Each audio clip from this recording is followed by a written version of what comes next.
वैसे तो ये बात हम अच्छी तरह जानते हैं कि जो भी आंखों से दिखाई देने वाली चीज़ें हैं, चाहे वो शरीर हो, घर, मकान, रिश्ते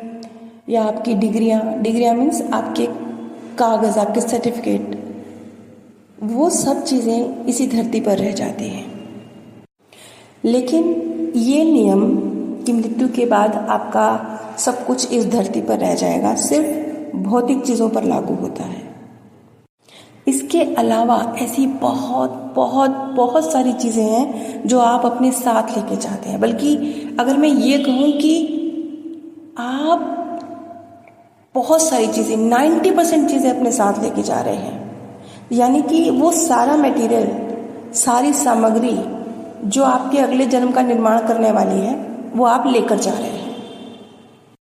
अब वैसे तो इसमें बहुत कुछ शामिल है, इसमें तो आपके संस्कार शामिल हैं, इसमें आपके कर्म शामिल हैं, इसमें आपके रिश्तों के साथ जो आपकी ऊर्जा एक्सचेंज हुई है वो सब कुछ शामिल है, आपके लाइफ लेसन शामिल हैं, बहुत कुछ शामिल है। लेकिन अभी हम सिर्फ 5 चीज़ों का जिक्र करेंगे जो मृत्यु के बाद हमारे साथ हमारे अगले जन्मों में जाती है। कई बार आपने बुजुर्ग लोग जो मृत्युशैया पर होते हैं उन्हें ये कहते हुए सुना होगा कि मैं अपने जीवन में ये बनना चाहता था, यहाँ जाना चाहता था, ये खरीदना चाहता था, ऐसे जीना चाहता था और मैं ये सब नहीं कर सका। यानी जीवन से जुड़ी हुई बहुत सारी कामनाएं, वो अलग अलग तरह की हो सकती हैं, किसी भी तरह की हो सकती हैं, वो मृत्युशैया पर है, लेकिन जीवन में क्या क्या करना चाहते थे वो कामनाएं उनको मृत्युशैया पर याद आ रही हैं। इस तरह के लोग, क्योंकि जीवन से जुड़ी हुई कामनाएं उन्हें फिर से शरीर धारण करने के लिए मजबूर करती हैं। ये कामनाएं जो अधूरी रह गई, इन्हें पूर्ति करने के लिए एक मौका और, ये जो चाहत होती है ये नए शरीर की तरफ लेके जाती है, क्योंकि वो शरीर आपको एक मौका और दे रहा है वो सब हासिल करने का जो आप करना चाहते थे।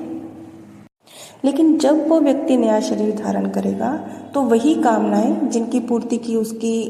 इच्छा थी, जो पूरी नहीं हो सकी,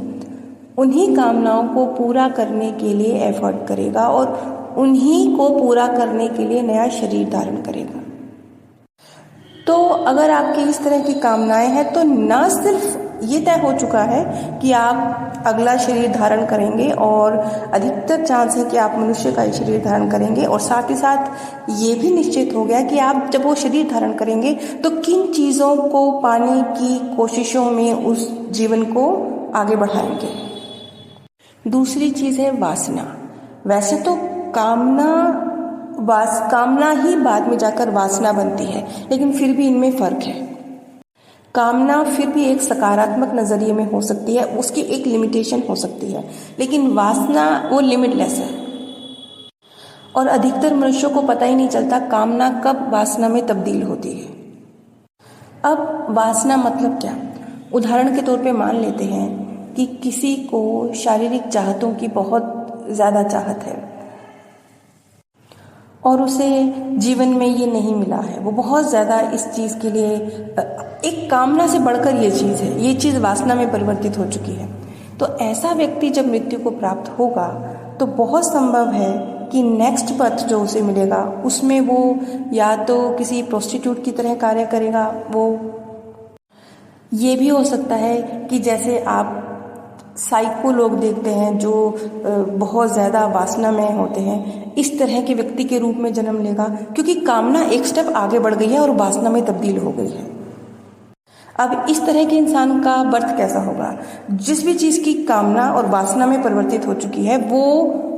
उसका जीवन ऐसा होगा कि वो हो सकता है साइको की तरह उस चीज़ के पीछे पागल हो।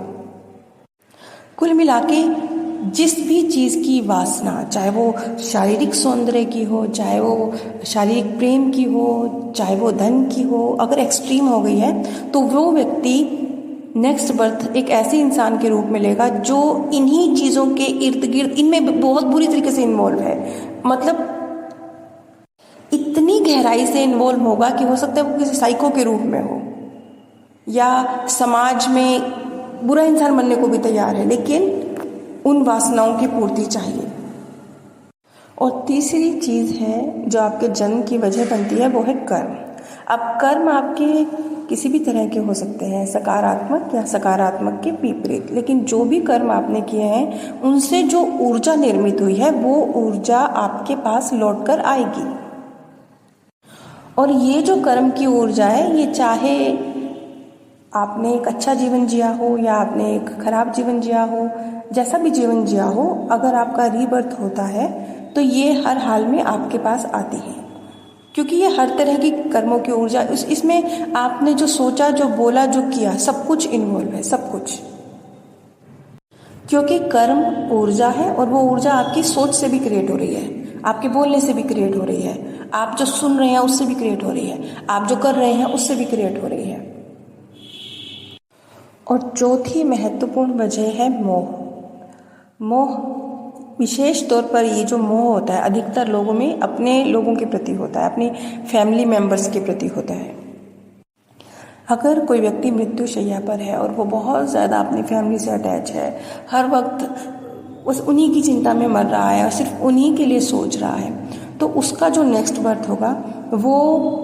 90% चांसेस है कि वो अपनी ही फैमिली में, अपने कर्मों के अनुसार, लेकिन अपनी ही फैमिली में आएगा। वो अपनी फैमिली में कैसे भी आ सकता है वो, क्योंकि उसके कर्मों पर निर्भर कर सकता है। हो सकता है कि वो पुत्र या पुत्री संतान बन के आए, या बहू या जवाई बनकर आए, या नौकर बनकर आए, या घर का एक जानवर बन के आए, लेकिन जो भी कर्मानुसार उसे शरीर मिलेगा, रहेगा वो उसी परिवार के इर्द गिर्द। और पांचवी जो बहुत महत्वपूर्ण बात है, जिस पर कभी हमारा ध्यान नहीं जाता है, जिसे हम कभी काउंट नहीं करते हैं, लेकिन वो बहुत महत्वपूर्ण है। अधिकतर लोग जो पुण्य कर्म करते हैं, कुछ भी पुण्य कर्म करते हैं, उनके पीछे एक मंशा होती है कि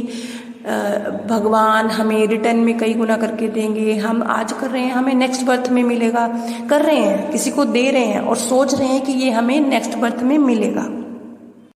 क्योंकि देते वक्त ही, चाहे वो पुण्य कर्म कर रहे थे आप, चाहे वो आप दान दे रहे थे, लेकिन देते वक्त ही रिटर्न की इच्छा थी, और ये रिटर्न की इच्छा थी कि नेक्स्ट बर्थ में ये मुझे मिलेगा। तो काम तो आपने बहुत अच्छा किया था, काम तो आपने दान का किया था, और यकीनन जब आपको वो नेक्स्ट बर्थ में मिलेगा तो सकारात्मक रूप में ही मिलेगा, लेकिन वो आपको नया शरीर धारण करने की इच्छा का एक रूप ही है। क्योंकि आप तो पहले से ही पुण्य कर्म कर रहे हैं, लेकिन पहले से ही इस भावना में है कि नया शरीर मिलेगा और तब इस पुण्य कर्म का फल भोगूंगा। पुण्य कर्म किया, दान दिया, बहुत अच्छी बात, लेकिन जब इस भावना से दिया तो वो भावना आपको दूसरा शरीर धारण करने के लिए मजबूर करेगी, क्योंकि आपने देते समय ही ये भाव रखा था कि नेक्स्ट बर्थ में ये मुझे रिटर्न मिल जाए। नीचे डिस्क्रिप्शन बॉक्स में आप सभी के साथ अमेज़ॉन लिंक शेयर किया गया है। अगर आप इस लिंक के माध्यम से कुछ भी शॉपिंग करते हैं तो बिना कोई धनराशि खर्च किए भी आप इस ज्ञान कार्य में सहयोग दे सकते हैं। आप सभी पर परमात्मा सौंदर्य, प्रेम और आनंद सदैव बरसता रहे। आप सभी दिव्य परम धाम में स्थान प्राप्त करें। वैसे तो ये बात हम अच्छी तरह जानते हैं कि जो